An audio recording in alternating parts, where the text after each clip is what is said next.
beyond, and which probably nobody knows, they may have nothing else to contribute. But we still have counties, for example, just giving some few examples. We have a lot of wealth in Kiambu that has been created by the people of Kiambu over a period of time. In terms of agriculture and real estate, look at Narok, a county that has done very well in terms of farming, agriculture, and tourism. Exactly. Look at Mombasa County. You look at the port, the infrastructure that is there, and they could have much to contribute to the national government. But I'm still looking at what Isiolo could contribute. I'm looking at probably what Samburu could contribute.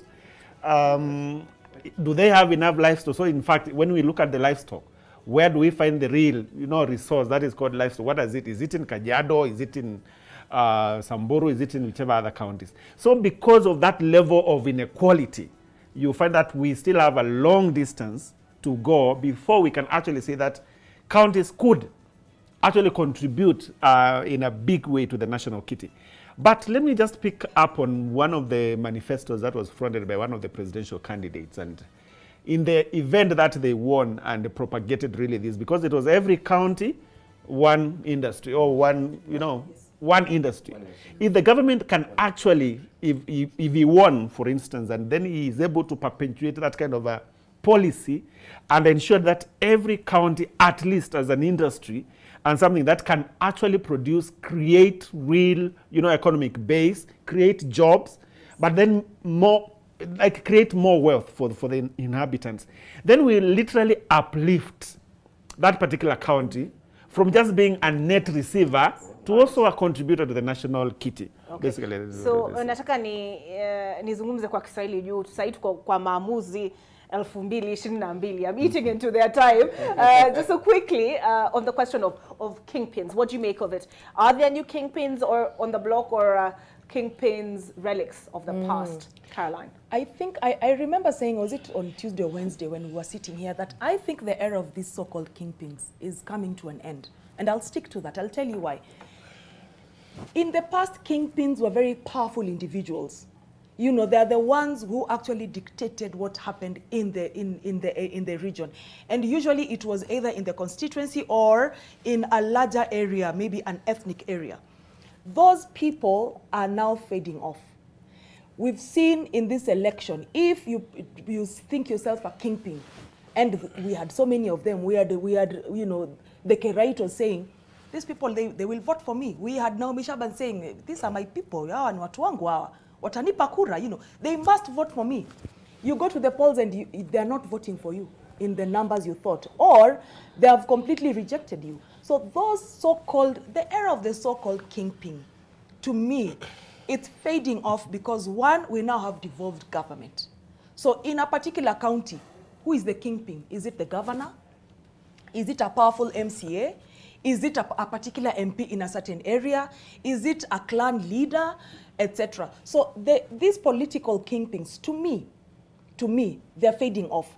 Of course, we have some, I've seen some really worrying trends where some past kingpins, and I think that is where the, dynasties never die. Some past kingpins, who are quite notorious, and some of them actually had criminal proceedings ongoing, have come back. I don't want to mention names because we are on air, but I've seen someone who was in the cold for 20 years, had been actually, there was a rape case, several rape cases on his name, is now back. Is he going to be a kingpin?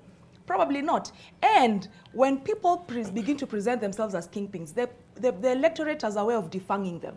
We've seen, I think, is it in Western, where somebody said, I'm going to deliver the numbers. The numbers are not there. You have like 5 seats in parliament or 1 seat in parliament.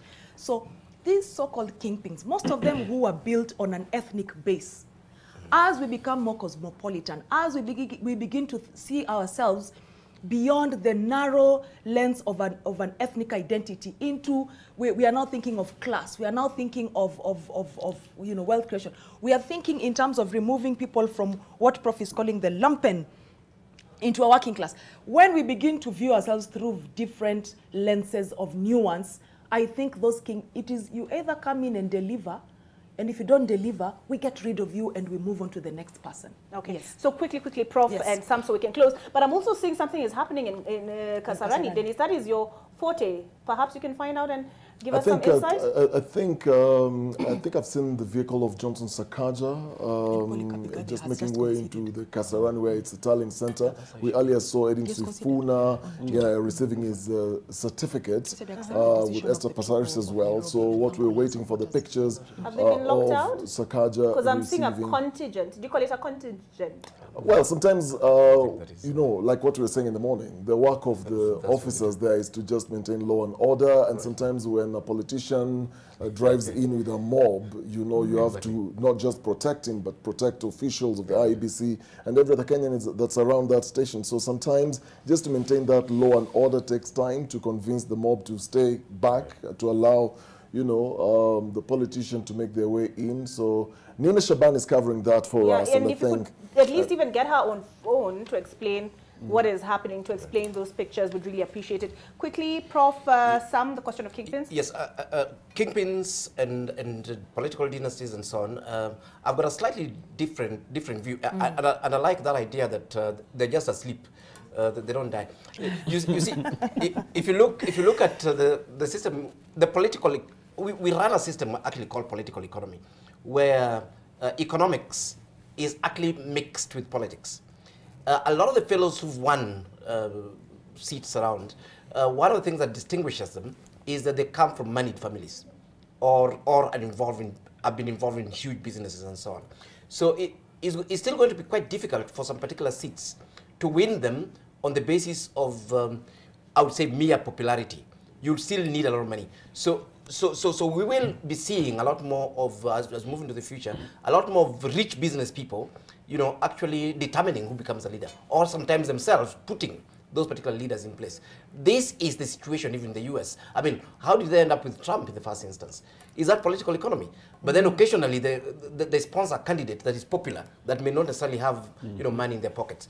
So I think what we may be seeing, and this is my advice to the kingpins, that they should get into legitimate business if they're interested in retaining political power. Sorry, Prof. Yes, that is Johnson Sakaja arriving at Kasarani. Your advice to the kingpins? Yeah, to kingpins is that if they really want to maintain political power, they should get into legitimate business and create wealth. Because it is only through that wealth that the children will find, or grandchildren will find themselves back into the ballot. But if they stole money and they're continuing to steal money, and that's where the wealth is from, and then they come there with their heads of pins because they come from particular ethnicities, that era is going to end.